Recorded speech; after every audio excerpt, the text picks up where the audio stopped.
All right, it is Thursday, September the 18th, 2025. We are one day closer to the weekend. Kathleen, I got to tell you, I didn't think we'd get here. I really didn't. When this week started, I said we're never going to make it. This is the week, and you know what? We're almost there. Not We're to jinx it, but we're almost almost there. Almost there. Maybe it's because, listen, this was a birthday week for me. So maybe that's why I woke up on Monday. I was like, got to do this thing. Oh, no. Yeah. But did you get to go out for your birthday, or did you do anything fun? No, my wife made a very nice banana pudding. Okay. Yeah. So that was it. It's, It's another year.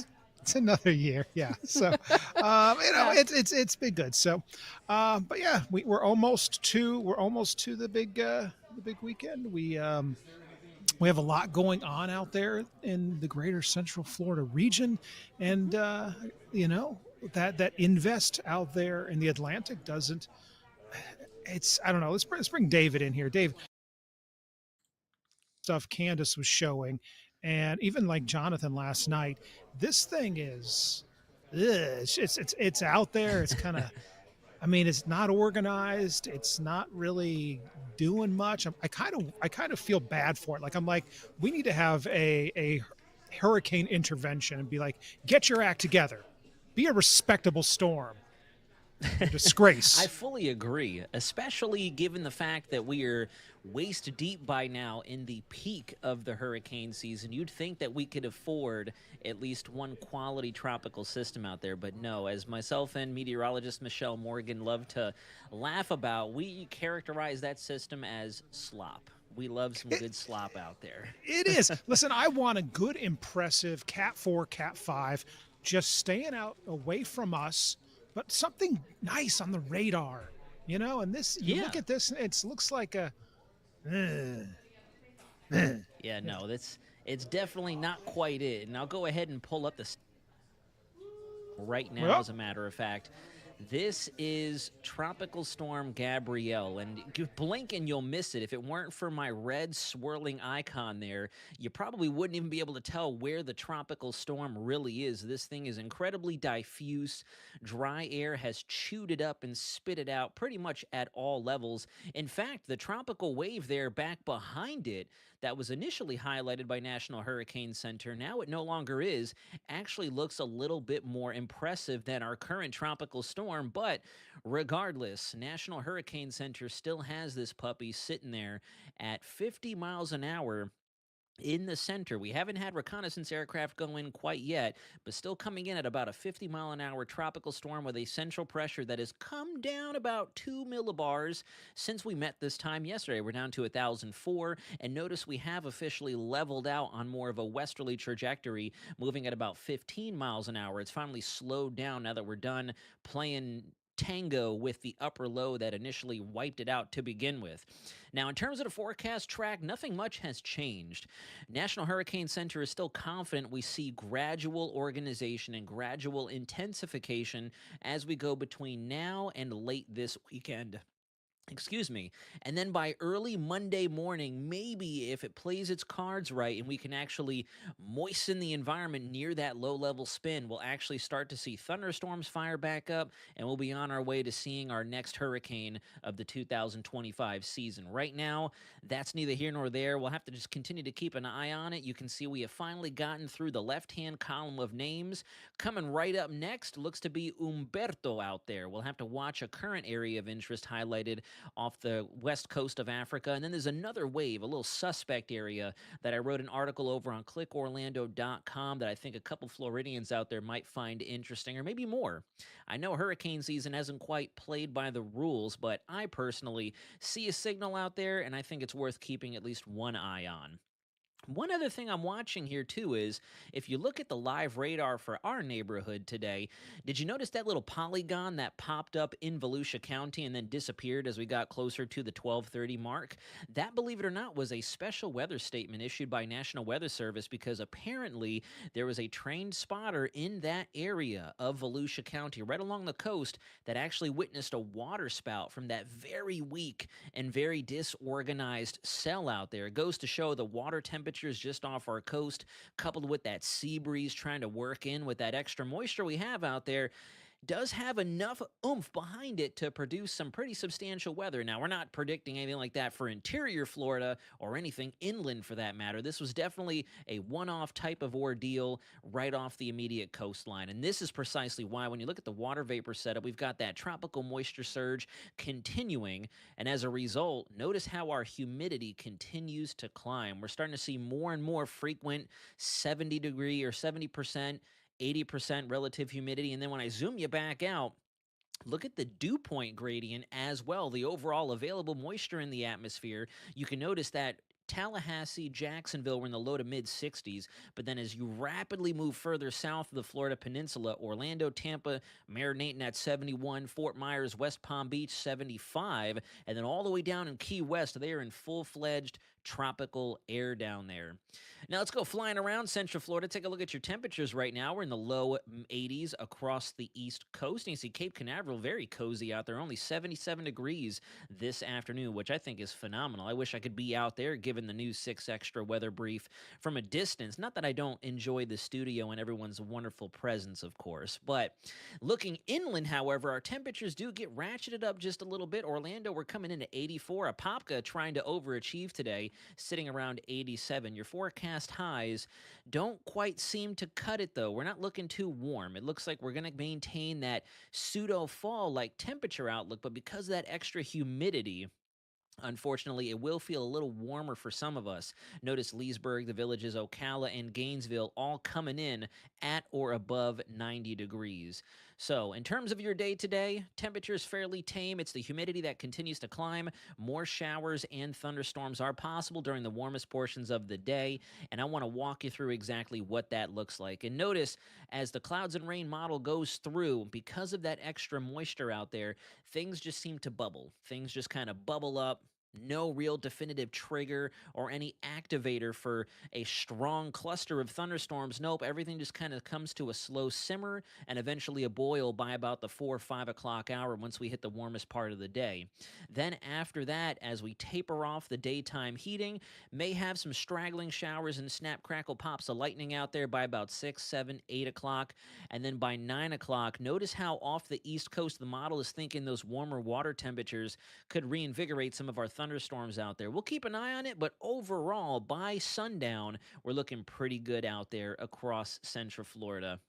One thing I want us to keep an eye on is I'm noticing our models are trending backwards for rain chances tomorrow and through the weekend. Notice here for the next 5 days, we're actually seeing less and less of the rainfall totals in Central Florida. When you look at our rain chances for today, for example, we zoom you on in, 50% in Kissimmee, Orlando 40%, East Coast more so, a little on the higher side, 60%. But then when you look at your Friday, looking like a pretty solid day, to tell you the truth. We're going to have some humidity out there. That's, of course, to be expected for Central Florida. But as I roll us on over to our 7-day forecast, I do think that maybe through the weekend, we'll have to carefully scrutinize what those rain chances look like. We may even be able to bump some of those values down before we kick things back up moving into next week with the approach of our next trough and potential surface cold front.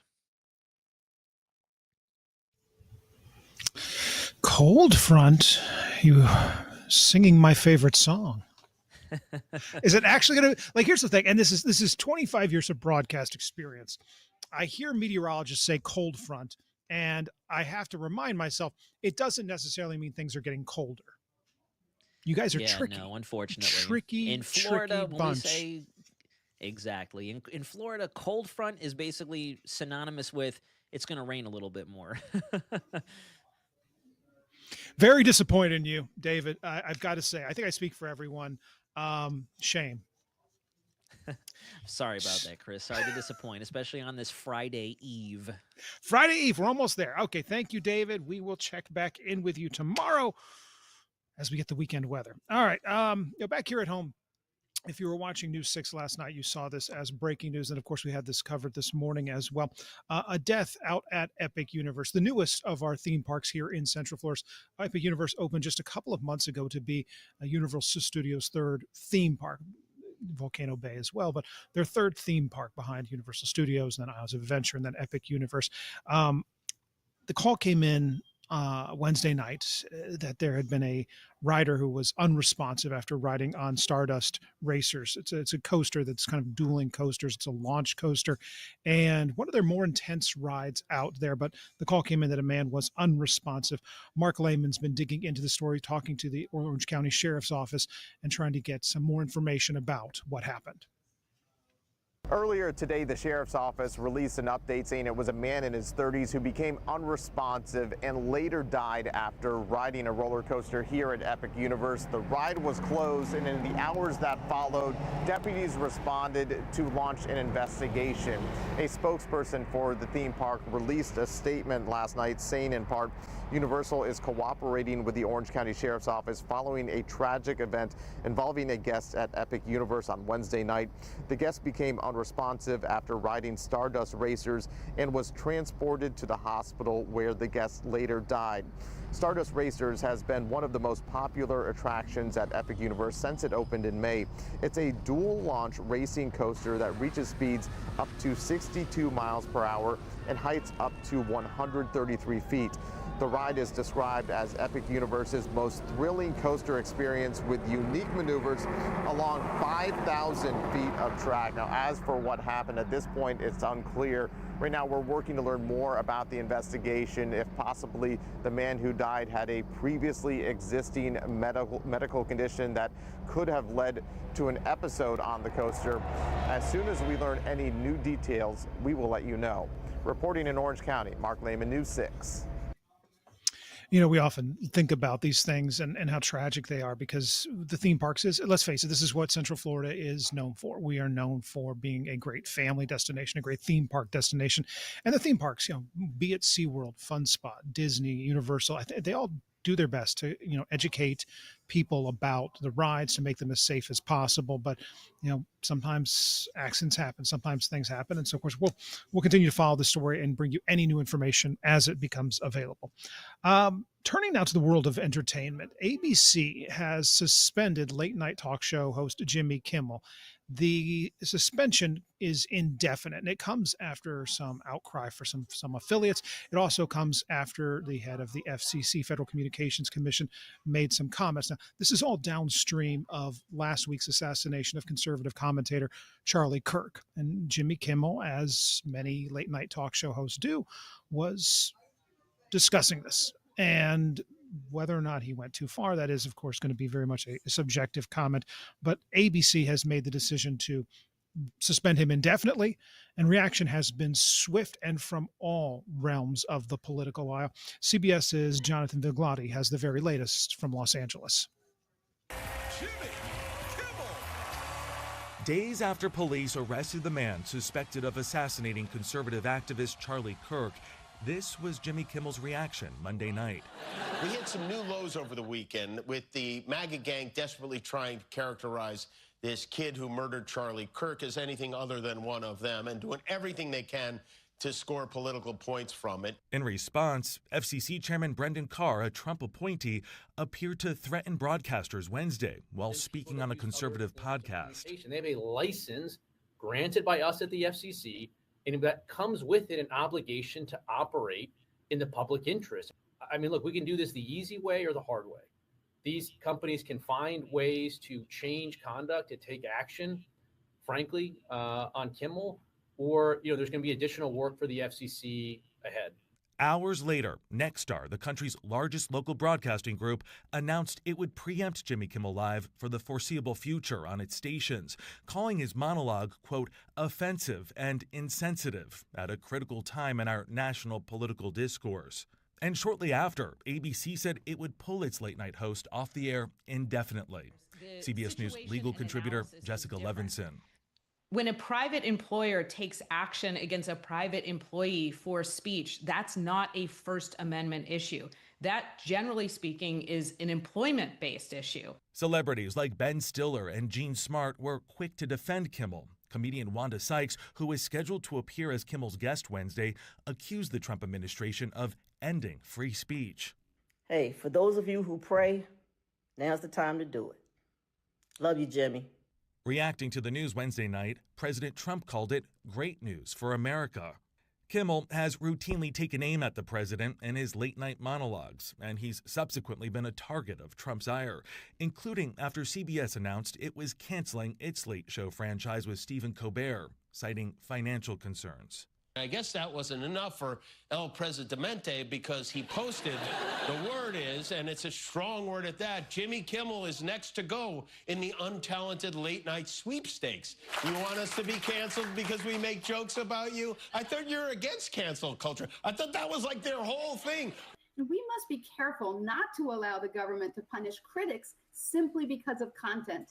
Ana Gomez is one of 2 FCC commissioners working with Carr. She was appointed by former President Joe Biden and called Kimmel's suspension a dangerous new precedent. This administration is increasingly using the weight of government power to suppress lawful expression, not because it glorifies violence or breaks the law, but because it challenges those in power and reflects views they oppose. And we asked Jimmy Kimmel and his reps for comment, but we haven't heard back. We should note that Nexstar decided to preempt Kimmel's show as it seeks FCC approval for a $6.2 billion merger with another media company, Tegna. Jonathan Vigliotti, CBS News, Los Angeles. And obviously, that is something we will continue to keep an eye on, not just now, but going forward. And it's something that I think is worth taking half a second to say the question of precedent, because, you know, the reason why you try and hone so well to, you know, backing up and defending freedom of speech is because the question always is posed. And this is one that gets posed by the former Justice Oliver Wendell Holmes, who in the Schenck decision of the 1920s gave the example of shouting fire in a crowded theater. That's no longer controlling precedent. But the question raised by the great Justice Oliver Wendell Holmes is simply this: who are the firefighters? Who gets to decide when there actually is fire in a crowded theater? Something to ponder as we go to break. Maybe we'll talk about the Brandenburg decision on the other side of this and the 2-part test for when you can define speech in action or not. Anyway, we'll be right back.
All right, welcome back to News 6 Extra. I am Christopher Heath, and one of the things Lewis Bolden, one of our investigators here, has been really dogged about over the last several months has been lot fees. For anyone that has a mobile home, you know that oftentimes you own the home, but you don't own the land below it. You rent the land. And for many of these mobile homes, the name can be a bit deceiving. They're mobile insofar as they're mobile to put on the place where they're at, but moving them once they're there is very costly and in some cases nearly impossible. So you're kind of stuck there where, again, you own the house, but you don't own the land. And as he has reported in the past, there are companies that have come in and bought up a lot of these mobile home parks and started to raise the rent to the point where people can't afford it, and they end up just having to leave because they can't afford the increasing rent. He headed to one county, actually, where residents are now fighting back in court as they've seen their rent go up substantially in the last several months. Gail Berghold's haven has become the source of her stress. You know, you just keep thinking about things at night when you're in bed. And what are you thinking about? How am I going to make it? Berghold lives at the Highlands at Scotland Yards, a manufactured home community in Pasco County. She was paying around $600 a month in lot rent, but in January, her rent jumped to $1,300 a month. To get out of the costly rent, Berghold put her home on the market twice with few offers, and she's not alone. I'm going to drop the price, and I'm going to drop the price until I can get out of it. Donna Reed has been trying to sell her home as well as others in the same community. They'll say, "What's the lot rent?" And I'll say, "Oh, it's $1,441.59." And they're like, "Are you crazy?" Reed and Berghold are among a group of residents now suing the property owner, Legacy Communities. The issue, a lot rent increase of up to 126%. But residents claim 126% is far above what's allowed in their lease. This prospectus has basically two different rents. One of them tries to keep you with CPI, Consumer Price Index. And the other one says that if you want to approach market rent and market rent is higher, you can do CPI plus 2%. So for this year, they should have had an increase of 5% versus 126%. News 6 sent 7 emails over the course of 3 days to a person who represented herself as the media contact for Highlands at Scotland Yards. We were told the company president, Andrew Fells, wanted to have a call to provide context on background. But because we couldn't agree on a time and date, the company never answered our questions, then sent a statement reading, "Because of the pending lawsuit, Legacy will not comment." Lewis Bolden, News 6. And of course, you can count on Lewis and the News 6 team to stay on top of this one, as well as other stories throughout the state. And we've actually started partnering with our sister station up in Jacksonville, which has been covering this in that area, because this is not a problem that is isolated just to Central Florida. This is really a statewide issue and something to keep an eye on, because obviously people, when you buy your home, you intend to live there for quite a while and then hopefully be able to, not be forced out if rent goes up too high. But then again, companies will tell you they've got to make $1, and if the land's worth it, it's the land's worth it. All right. Well, when I first moved to Florida, I got some great advice from somebody. They said, as I was asking about alligators, and they said the rule of thumb is if you see a body of water and you can't see to the bottom, assume there's a gator. Swimming pools, ponds, doesn't matter. If you can't see the bottom, there's probably a gator in it. And I think that we all kind of understand that. It's like, I don't go into a pond and, think that I'm going to be alone. I actually don't go into the pond because there's probably gators in there. Where it gets to be an issue is when you see the gators out on the land, not just sunning themselves. They're cold-blooded. They've got to regulate their temperature, but out and about, maybe walking through your neighborhood. Catherine Silver, our Seminole County community correspondent, went to one neighborhood where a rather aggressive alligator has been harassing people, and several people now saying maybe some pets are missing. Here's her story. As soon as I step in the water, my dog's in front of me, and this gator, probably 9 foot, just darts out. Noel Keller acted as soon as he saw the alligator in the afternoon at the Howell Creek Bridge trestle. He says the big gator was aggressive and wasn't afraid of getting too close. It could have done some damage for sure. How close did it get to you? Too close. Born and raised Florida, so I'm not really scared of them, but it was a little too close for comfort. This part of Howell Creek passes right under the trail. It's not just a popular place to walk or bike, it's also a popular place to swim. There's rope swings tied to the trees at this bend where kids often jump into the water. Good thing I let go close to the sand, and then I just felt a tug on me. 2 years ago, a 13-year-old told News 6 a gator bit his hip in the same spot. He was there with his little brother. In the moment, I was just like, it's like life or death. And it's not just the people, it's the pets. We noticed this flyer, an 84-pound husky mix that went missing Sunday, an excellent swimmer. So you just probably be extra cautious. Howell Creek feeds right into Lake Jessup nearby, home to over 13,000 alligators, according to wildlife officials. But it's just part of living in Central Florida. I try to stay away from them. I don't want to taunt them. I just want to, if I see one, get away quick. FWC has a nuisance alligator hotline they encourage anyone to call if an alligator is over 4 feet and it poses a threat to people, pets, or property. I didn't report it because I wanted to get it removed or anything like that. I reported it because you're in their territory. So, I mean, if you're a kid, you always got to be responsible, have fun, but just always know that there could be something in that water. In Winter Springs, Catherine Silver, News 6. I got to tell you, Kathleen, there are more gators in Lake Jessup than there are in Gainesville. That is, have you ever gone out there at night and you shine a flashlight and you see all the little eyes just staring back at you? I haven't, but that would seem to be scary to see all those eyes just looking at you. Just looking at you. Now, so good friend of mine is Jim Peters, is a herpetologist here in Central Florida. And I remember talking to him one time about this and kind of it's the understandable fear that we have of gators because we're so used to being the top of the food chain. But that's it. Like there's not something out there actively hunting us. Right. In theory. Now, if you live up in the, up in Alaska, you've got to be aware of polar bears. They'll track you down. But other than that, to avoid getting attacked by a shark, well, if you're not in the ocean, the shark is unlikely to attack you. Same thing as a killer whale. It'd be one thing like if you were in like the bread aisle at Publix and a great white just lunged at you. That's concerning. I think with gators, it's because they're in the water. So it's like, okay, I don't go in the water, but then they can get on land. And once they get on land, It's like, I like to think I could outrun one, but no.